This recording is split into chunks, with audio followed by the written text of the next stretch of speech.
I have somehow learned that there is a particular loan relating to food that you took. Yeah. And I raise these things because many people in South Africa are poor and they could be inspired not to lose hope no matter their circumstances if they were to hear your story, considering the position that you have been nominated for. Tell us about that loan. Thank you, Chief Justice. When I finished matric, I was quite confident that I would get what used to be called then exemption, and therefore would qualify to go into university. I didn't think I would have a problem with getting that, and I was confident that I was going to get a bursary too. But my problem was that at home, the situation was quite bad. My mother had stopped working 2 years before my matric. She had lost her job, and by the time I finished what would now be called grade 11, she said she had exhausted all her savings. And so somehow I felt that the society, the community would be thinking that after matric I would now be able to go and work and help my mother, whom the whole community could see was struggling.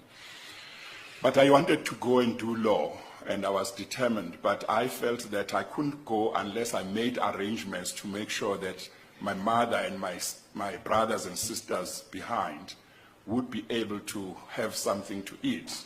And my mother was not working, she was knitting and selling jerseys, but that wasn't going well. So I decided one Saturday to go to Ixopo, to town, and I approached a certain Indian businessman who owned a certain wholesale shop. I told him my story, said I wanted to go to university and study, but this is the problem. Is there any way he could give me a loan which I would use to support my mother and my siblings, so that after I'd finished my degree, I could then pay him back. Very interestingly, that man didn't even ask me many questions. He said, okay, I can help you, but I can't give you money. I'll give you a voucher, which you must give to your mom.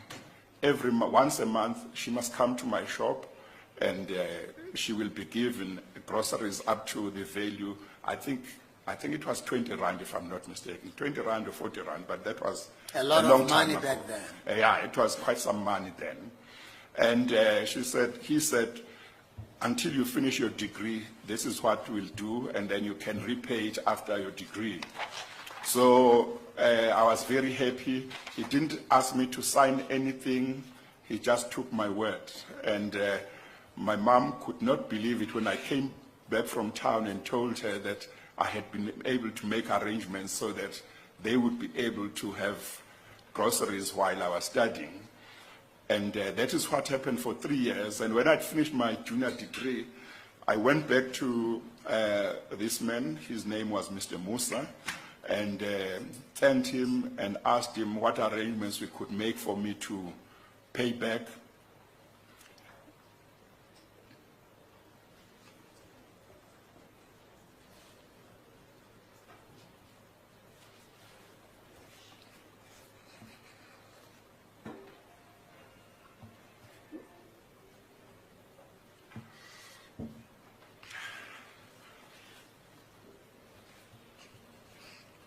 Sorry, Chief Justice.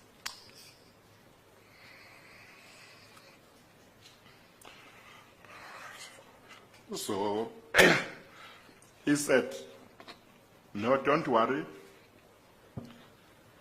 Just do to others what I've done to you. And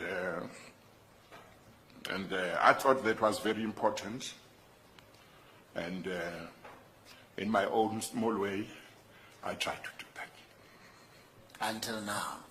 Yes, Chief Justice. Now,